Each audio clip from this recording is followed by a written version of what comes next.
Good morning, everyone. You probably see me with a little bit less hair here. I was able to get into a place to get my hair cut yesterday, so that was a nice thing. We're continuing today with our reading from the second book of Kings. We're now into 2 Kings, chapter 2, verse 1 and 6 through 14. When the Lord was about to take Elijah up to heaven in a whirlwind, he and Elisha were on their way from Gilgal. Elijah said to Elisha, "Please stay here. The Lord has sent me on to the Jordan. As the Lord lives and you yourself live, I will not leave you," Elisha replied. And so the two went on together. 50 of the Gil prophets followed, and when the two stopped at the Jordan, they stood facing them at a distance. Elijah took his mantle, rolled it up, and struck the water, which divided, and both crossed over on dry ground. When they had crossed over, Elijah said to Elisha, "Ask for whatever I may do for you before I am taken from you." Elisha answered, "May I receive a double portion of your spirit." "You have asked something that is not easy," Elijah replied. "Still, if you see me taken up from you, your wish will be granted, otherwise not." As they walked on conversing, a flaming chariot and flaming horses came between them, and Elijah went up to heaven in a whirlwind. When Elisha saw it happen, he cried out, my father, Israel chariots and drivers." But when he could no longer see him, Elisha gripped his own garment and tore it into two. Then he picked up Elijah's mantle that had fallen from him and went back and stood at the bank of the Jordan. Wielding the mantle that had been fallen from Elijah, Elisha struck the water in his turn and said, "Where is the Lord, the God of Elijah?" When Elisha struck the water, it divided, and he crossed over. The word of the Lord. Thanks be to God. Incredibly interesting account, something that is definitely not part of our everyday life to see something like this. But we begin with this one, when the Lord was about to take Elijah up to heaven in a whirlwind.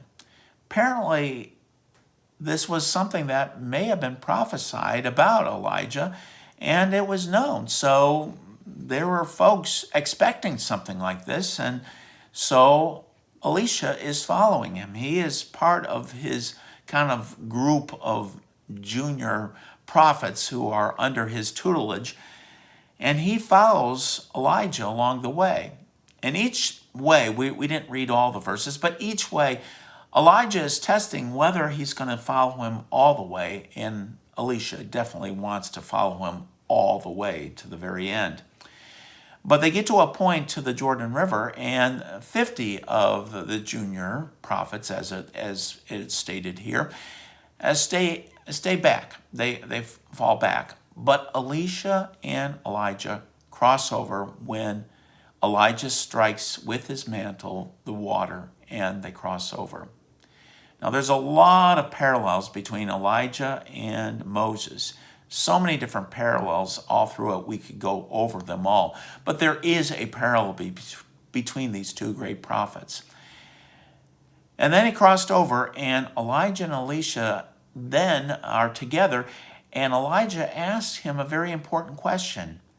"Ask for whatever I may do for you before I'm taken from you." And at this point, Elisha could have asked for all kinds of things, but he asked for something very, very important. He said, "May I receive a double portion of your spirit."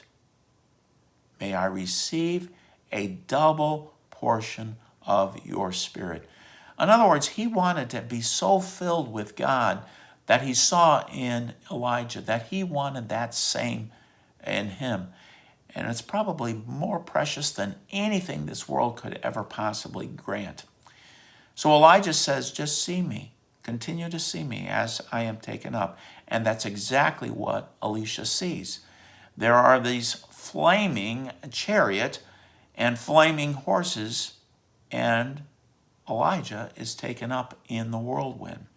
And they seem to be the protection of them. And so he is taken up into heaven this way. At this point, then, Elisha tears his own clothes in mourning.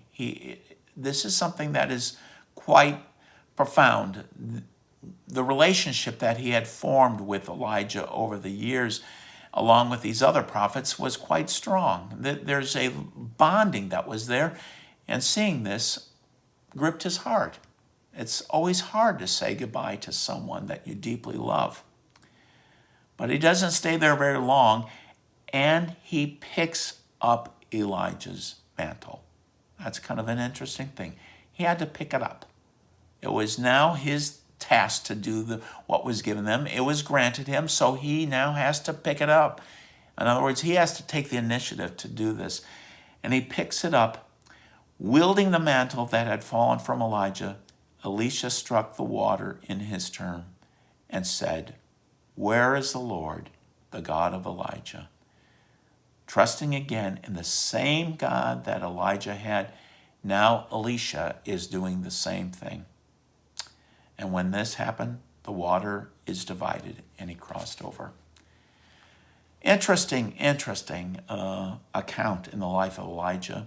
He is one of the great prophets. He's also one that then has a conversation along with Moses at the Mount of Transfiguration. The great prophet of God who had to go through all kinds of things, and also a great deal of sorrow and loneliness and all sorts of things.